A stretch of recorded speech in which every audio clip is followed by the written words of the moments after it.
Alright, let's unpack this wild story about the Lincoln Memorial reflecting pool scandal that just imploded spectacularly. Imagine this.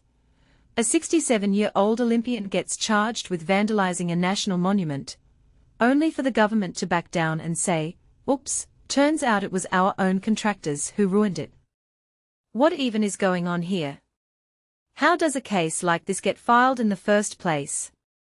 Let's dive in, because this isn't just about a messed-up pool, it's a window into how institutions handle accountability, blame, and the absurdity of rushed projects.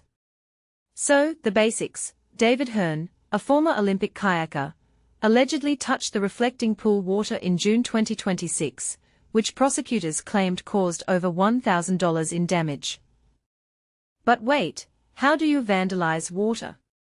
That's like charging someone for splashing in a puddle. Hearn said he was curious, the government said he ripped out sealant.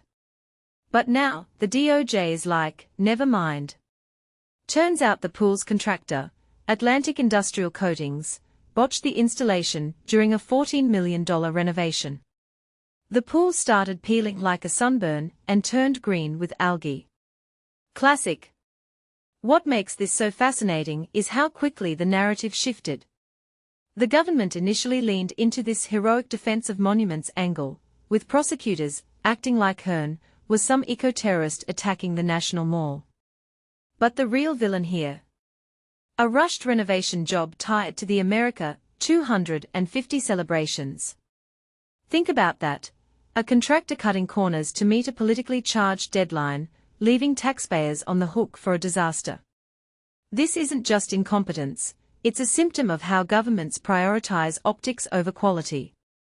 We've seen this before with infrastructure projects, right? The pressure to unveil something shiny for a PR moment often means corners get cut, and the public pays twice, once for the botched job, again for the cleanup. And let's talk about the Trump administration's response. Hearn's lawyers are demanding an apology, calling the charges an abuse of power. Personally, I think they are onto something.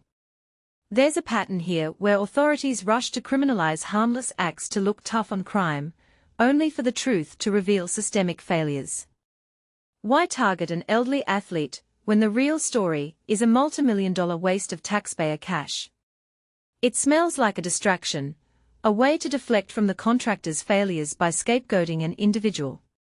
If you take a step back, this case mirrors how institutions often weaponize legal systems to protect their own egos instead of admitting fault. But here's the kicker, the reflecting pool's disaster isn't unique. Algae blooms. Peeling linings. That's a textbook sign of poor materials and rushed labor. Yet, the knee-jerk reaction was to blame a citizen rather than audit the project. What this really suggests is a culture of deflection. Governments, corporations, even sports teams, they all do it. Mistakes happen, but accountability is rare.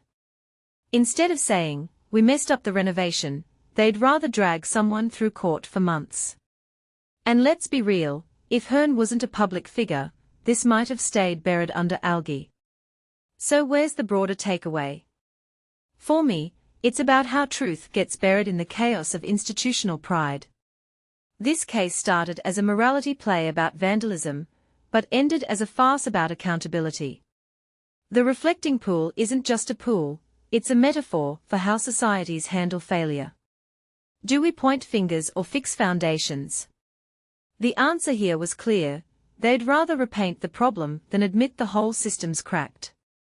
Next time you hear about a botched installation, or a surprise reversal in the news, ask yourself, who's really responsible, and who's taking the fall?